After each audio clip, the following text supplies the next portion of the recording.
Why, hello, and welcome to this very special interview that we have for you here at Book Lovers TV. I want to welcome you. And today I am so excited because our special guest on Book Lovers TV is author and physician, Dr. Nancy Hillis. Nancy, thank you so much for being here. I really appreciate it. Tell us the name of your book. Well, thank you so much, Daniel. I'm so excited to be here. And the name of my book is The Artist's Journey, Bold Strokes to Spark Creativity. Right. You know, and that was kind of the cool thing that I guess I so resonate with you because we both have so many careers we've kind of done in our lives. And the fact that you are on one hand, you are a renowned artist, but on the other hand, you're also a very gifted physician. So when I knew that this was your book, because I didn't know until I read the book, like, oh my gosh, that's a very unique combination. Tell us who this book is for. I mean, who is this book? Who did you write this book for, Nancy? Well, this book is for anyone who is interested in accessing and activating their creativity in one way or the other. And so it could be you're an artist, or it could be you are a cook or composer, or just interested in being creative in your life and bringing that into your life. Essentially, and that's what I got out of the book as well, is that if you are really any kind of a creative, this book will help you. That's essentially what you're saying. Yes. And if you just even yearn to be creative, you may think that you're not creative, but you yearn to be creative, this book is for you. Yeah. And after having read this, because the first time, I pick up the book and I'm like, oh, this book is for artists and painters specifically. And I'm like, okay, well, that's great. Let me read through it. And I found that, yes, you definitely have things there for painters and artists, but so many of the principles that you cover are germane or applicable to any other creative endeavor. And the one thing I would say, as I read the book, you have like this one sort of core belief, this one core tenet. Well, I believe that ultimately you must believe in yourself. That one of the things that gets in the way of creativity is kind of grappling with self-doubt. And so I want to help you to move past that self-doubt and into your fullest self-expression, your fullest exploration and experimentation. It's really the process of trusting yourself, in other words. Yes. And kind of where, absolutely. And what sort of bubbles, allowing what's in you to bubble to the surface and somehow manifests itself in whatever creative endeavor that you're engaged in, right? I mean, that's kind of it. Yeah, that's right. Because you know what, Daniel, the creative impulse, I believe, can be very subtle and it's easily missed or dismissed. We just go along and move ahead anyway. I think Churchill said something like, you'll stumble upon something, but then walk on as if nothing happened. And these little impulses can be super subtle. And if you can begin to listen to them and kind of trust yourself enough to do that, really exciting things start to unfold in your art and in your life. Indeed. There's so much truth to that. And, one of the things that I thought was really interesting was in facilitating this sort of understanding and paying attention to those nudges, that still small voice, that you have come from the aspect of being able to look back at yourself sort of as a third party. And I thought, oh my, in other words, be be actively an observer, right, of yourself. Yes. How does that play with increasing your creativity? Yes. So yes, I believe that kind of stepping back, and it's kind of bringing mindfulness into this, stepping into the observer role. The part of you can step back and watch yourself and allow yourself to experiment and explore.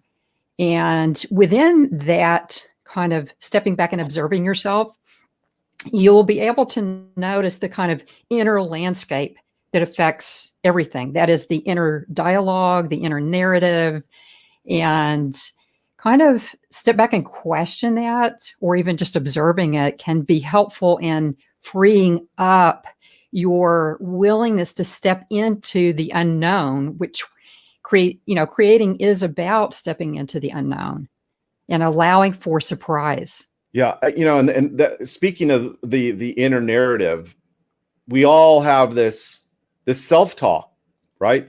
We're always constantly talking to ourselves.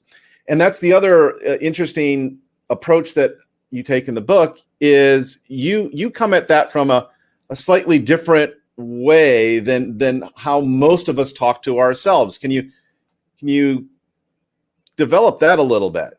Yes. So there's been a lot of research in this area. And on the one hand, some work was done at Columbia, and it had to do with the literal language that you use.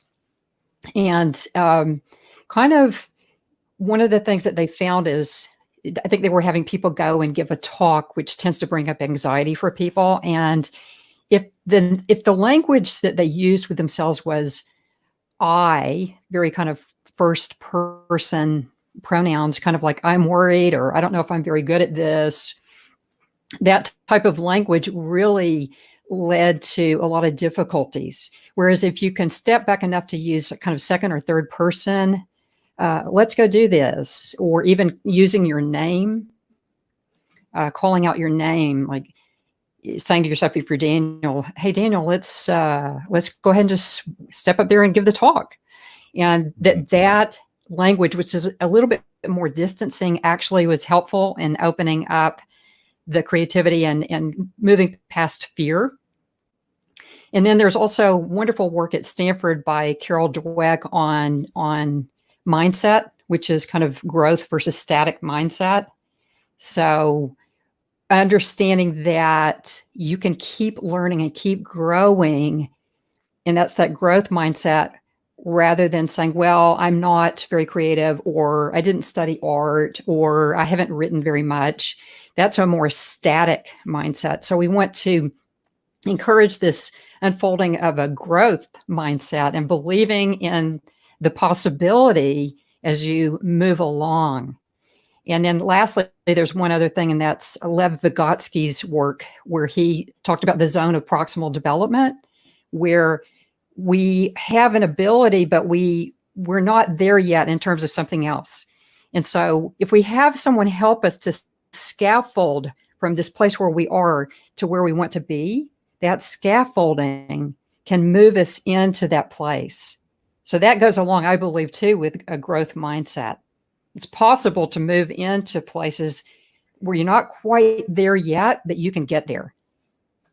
Yeah, right on. And that's the other really kind of the cool thing that this book allows for. And in fact, I would actually even go so far as to say encourages the creative to be free enough to let go of the outcome of whatever the project happens to be. And even if in the final analysis, it is judged to be not good enough, to throw it away, which I was like, yes. Huh.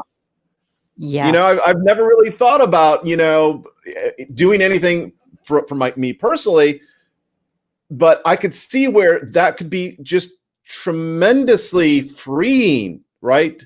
To be able to, I don't have to create perfection. I don't have to create something I even like. That's right. And, perfection ultimately becomes boring.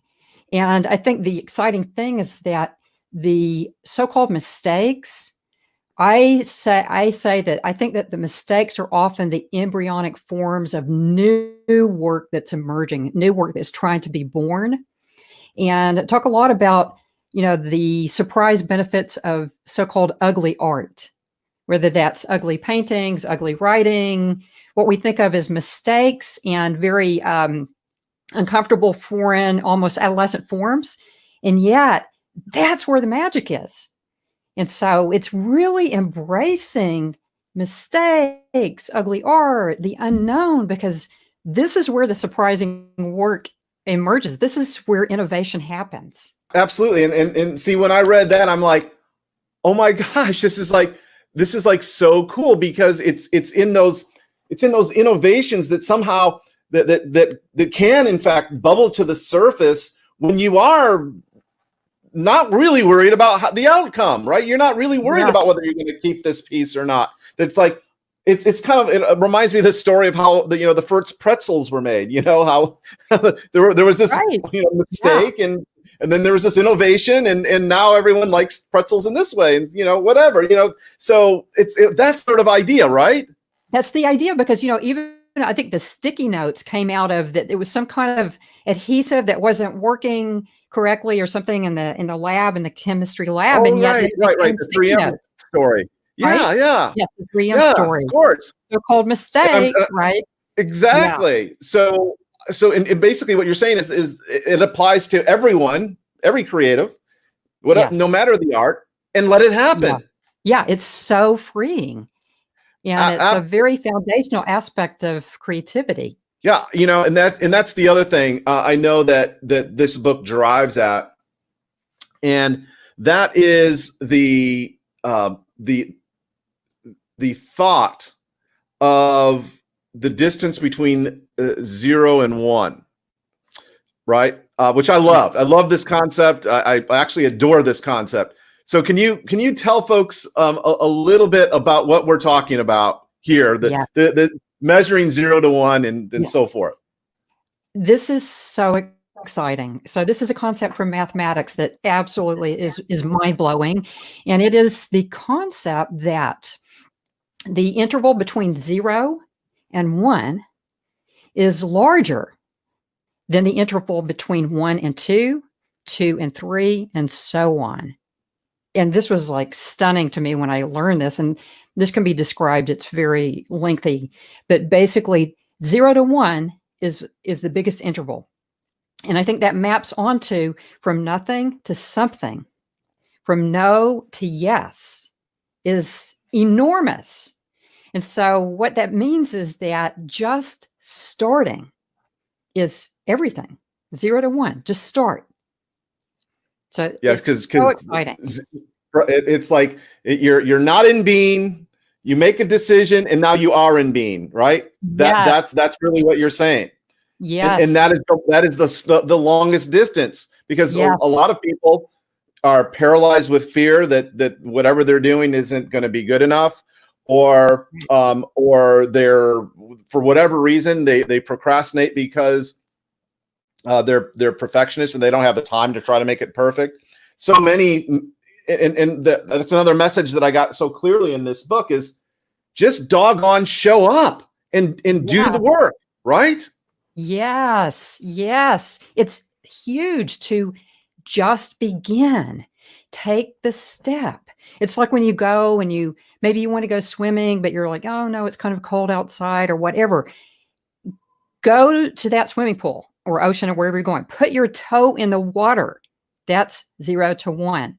Begin, and then the likelihood of continuing increases if you'll just begin. Yeah, and that's the other thing too that I really kind of thought was cool about what you talk about, and that is to keep your starts. Yes. Keep your starts. What is that about? Okay, this is so exciting. Yes, we talk a lot in painting about starts, painting starts. So, and sometimes I'll have students let's create 20 painting starts. And it's kind of stream of consciousness, activating the canvas, allowing your gesture to come through. This might be in writing, just start writing spontaneously, and allowing those starts to live. And then later you can come back and say, hey, I'll work up this start further, or I'll just allow it to be as is. And so the more you create these starts, the more possibilities you're creating that you can play with further. And then this also leads to working in a series, so that one particular piece of art is not precious, but part of a series of experimentations. I dig this too, because one of the other things that you talk about, and I think this definitely applies to what you're saying here, that life is a mystery to be lived, not a problem to be solved, right? Yes, yes. I believe Kierkegaard talked about that. Yes, step into the mystery, allow the mystery, the not knowing, and not so much about solving every problem, but just being in this place of not knowing. Yeah, and again, this is another reason why, because I think at my core, I'm just a scotch of a rebel, and I love the other thing that you said. Don't be ruled by rules. Don't be ruled by rules. So what does that mean for the creative? I mean, what are you trying to put across to the creative person when you say that? Yes, I love that. Don't be ruled by rules. It's like, understand that there are principles and concepts and underpinnings of things. Yes. And yet you don't want to be ruled by rules. So you don't want your art to become formulaic.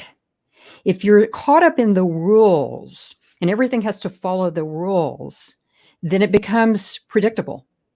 And we don't want to be predictable.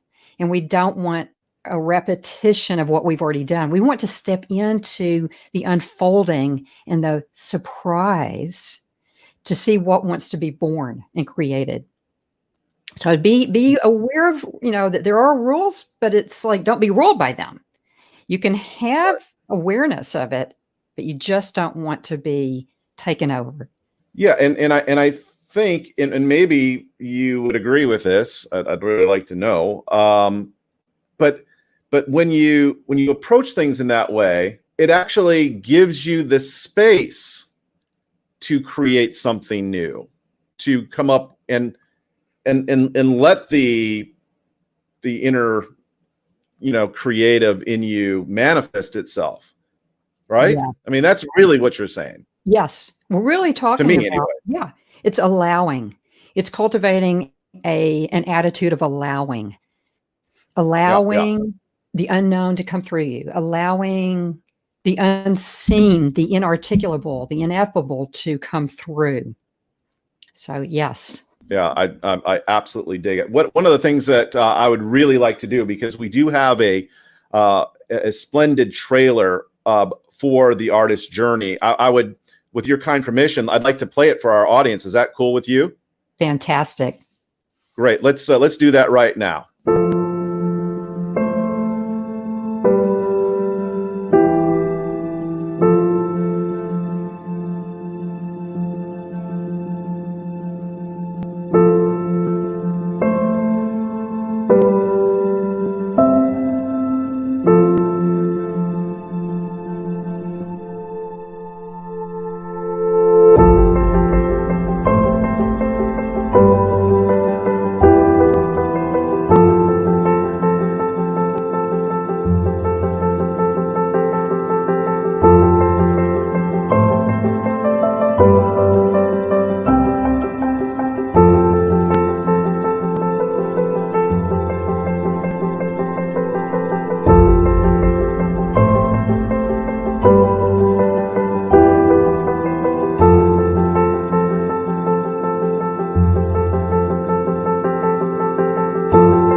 That's awesome, Nancy. And one of the other things that I want to encourage folks to do is obviously head over to grab the book. It is available wherever books are sold.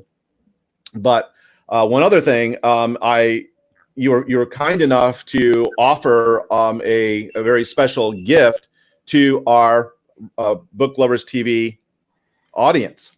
So I'm gonna put this up on the screen right now.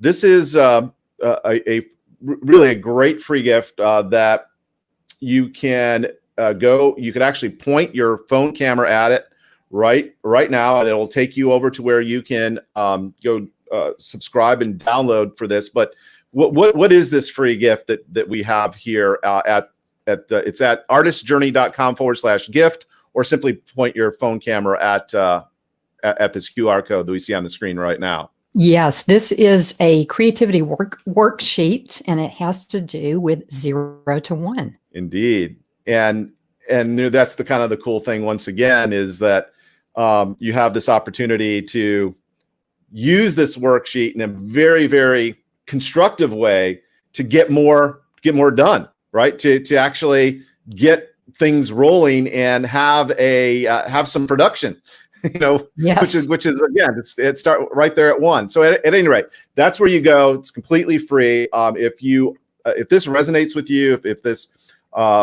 discussion has really kind of hit some key notes for you, I would strongly recommend that you head on over there to this QR code and go get Nancy's free gift over there. And the other thing too, I will just say here is that as I read the book, this isn't just a book.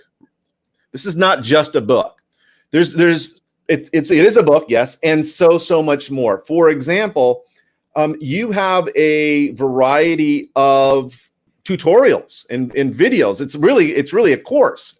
Yes. So what I'd like to do now is actually play one of the videos from that you recommend in the book. And I believe you mentioned a little while ago about activating the canvas. Yes. Right. I'd like to play that special video right now. Is that cool? Okay. That sounds fantastic. All right, let's do that. Hi, I'm Nancy Hillis with The Artist Journey. Welcome to my studio. Thank you so much for joining me on this artistic exploration. Let's go create together.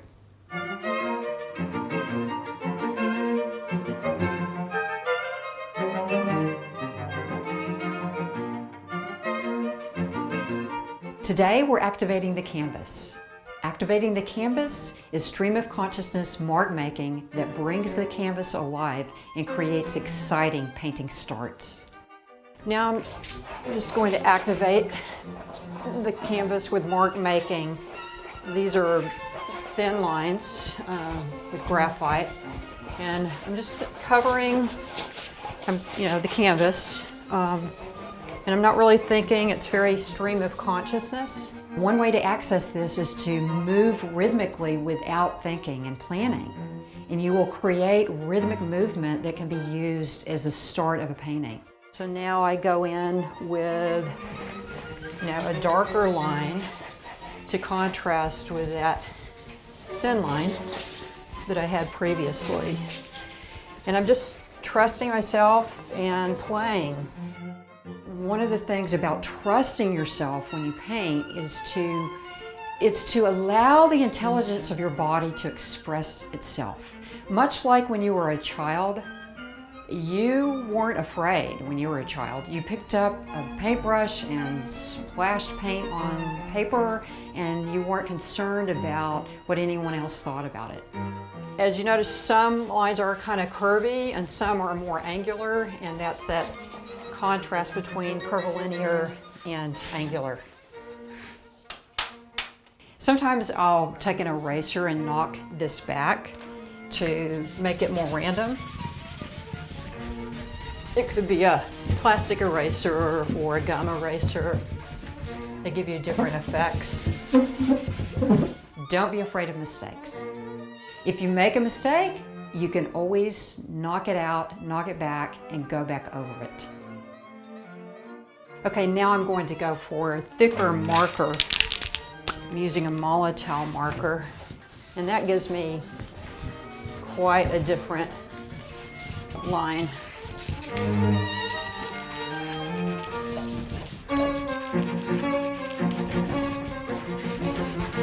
Okay, now I'm going to add acrylic paint, and I will start with quite a thin brush.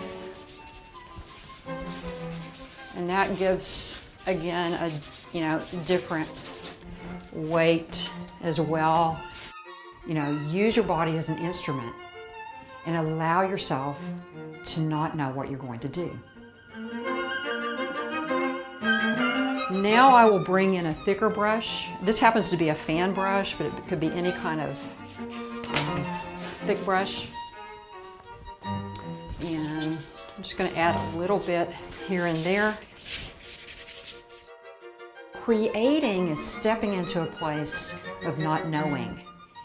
Things that are unplanned, not strategic, not thought out. That's where the magic is.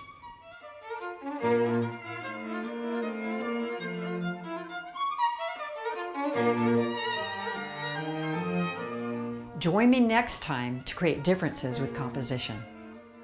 Awesome.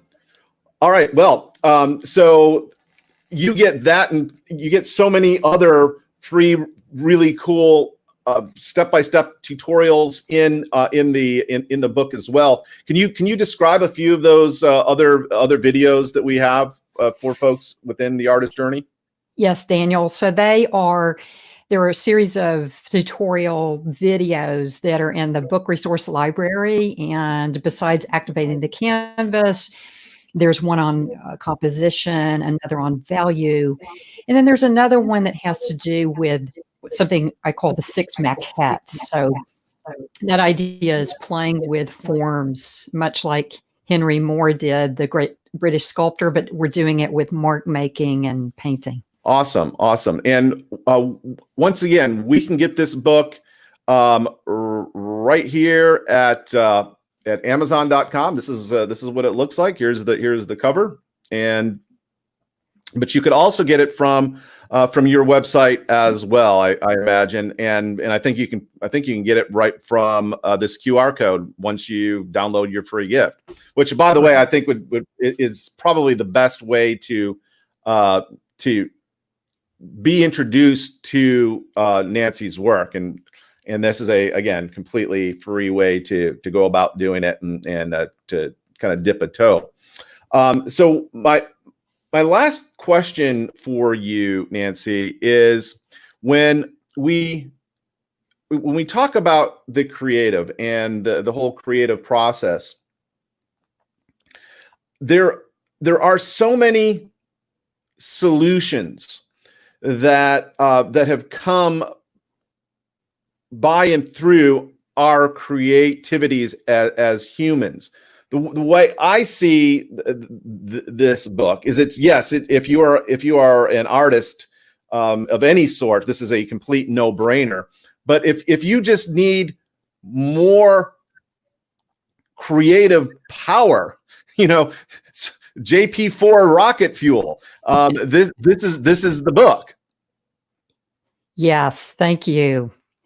Yes, I like to. I love the intersections of art, science, psychology, and creativity. And one of the concepts in the book as well is something called the adjacent possible, which is, you hear me talking a lot about stepping into the unknown. The adjacent possible comes from basically evolutionary biology of every move we make, every action we take illuminates a series of possible steps or paths. And that were not only invisible before you made your move, but also didn't even exist.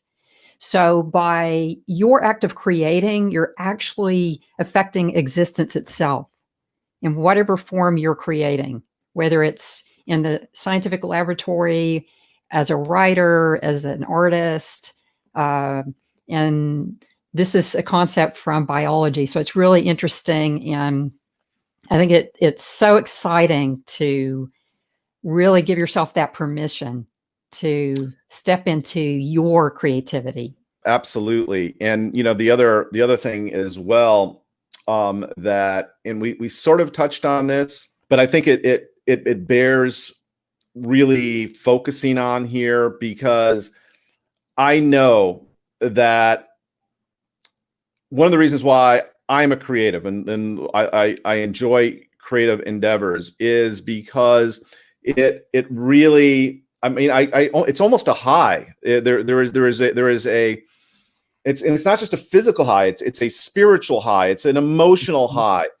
But there's like two sides to that coin, right? Mm-hmm.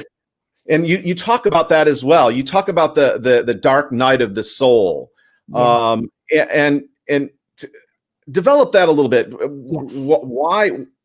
Why should that stop an artist or a creative, and how do we overcome that? Yes. So, in the great stories, we're really talking about what's been described as the hero's journey. And Joseph Campbell talked about that, but even before that, it was talked about. And it really is, and we see this in these stories and films and so forth. And where I first came across it was in Dante's Inferno. But basically, we have a yearning for something. We want to create something. We want to experience something. And yet we're afraid. And so the tendency is to turn our face away and refuse, at least for a while. But then eventually you can't take it any longer because this yearning and this calling is pulling you. And so finally you say yes to whatever it is. It might be going on an expedition, it might be writing a book, it might be composing music. And so you say yes, and then you're immediately plunged into perils. And the perils are self-doubt, inner criticism, second guessing, overthinking. What was I thinking? And so then what tends to happen is guides show up. And with Dante, it was Virgil, the great Roman poet, Virgil. Of course. But it could be your teacher, it could be a mentor. And so you keep going because you've got that support. And then, however, inevitably you hit that dark night of the soul that's been written about as well, across the ages. And that, I think, is the moment of greatest self-doubt. And it's also the moment you've got to face yourself, because you're really facing yourself. And if you remember the stories of Luke Skywalker and Star Wars and all that, it was the moment when he let go of the computer and the controls, and he just tuned in, and they didn't know what was going to happen, but he trusted himself in that moment. And I think that when you face yourself in your darkest, deepest doubts, and you wrestle down those dark angels, the transformation within that, on the other side of that, or within that, is to believe in yourself, to trust yourself even just a little bit more. And then you come into a different relationship to yourself. And then you come back, return to your life a little bit different, a little bit transformed. And see, when you use that word, right? I was like, and I actually hadn't thought about it in those terms until you used the word transform. That's what I think this book can do for some people, without a doubt. Yes.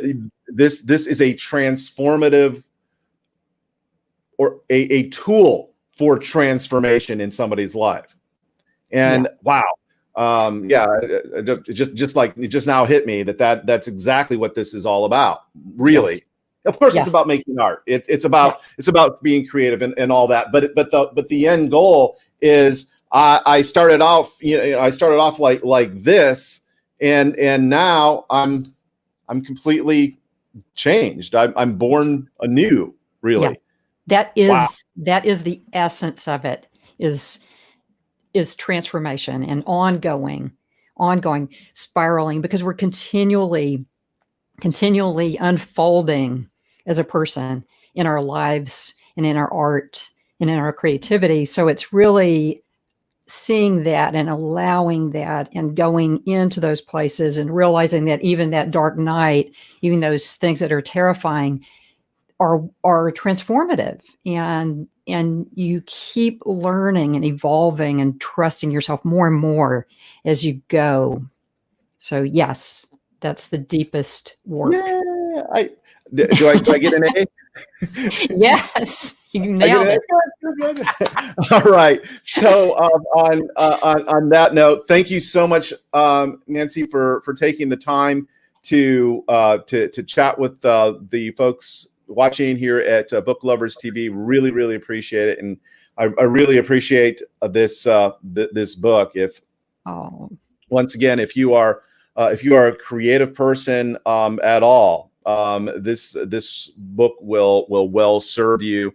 And once again, it is available right here on Amazon.com. And as we close here, I just wanted to once again remind you that if you have not yet grabbed your free gift from Dr. Hillis, Nancy Hillis here, go ahead and grab that right now. Point your phone camera right here at this QR code, or head over to artistjourney.com/gift. And with that, thank you so much, Nancy, for taking the time to chat to the community here. For folks watching, go grab this book right now. You're going to love it. Thank you so much, Daniel. And thank you. This was a beautiful interview and just very exciting for me to be in this conversation with you. And thank you to your wonderful audience too. So absolutely, I'll hold up the book and show you. There it is. I don't know if you can see it, but oh, wow! Here, this is how we can see it. There we go. Yeah. Yeah, that's it. Looks good. It. And I know you did the cover as well, right? I did. Yeah. My painting's on the cover there. It's awesome. With that, thank you. And go grab the book right now. Available wherever books are sold. Bye, everyone. Bye.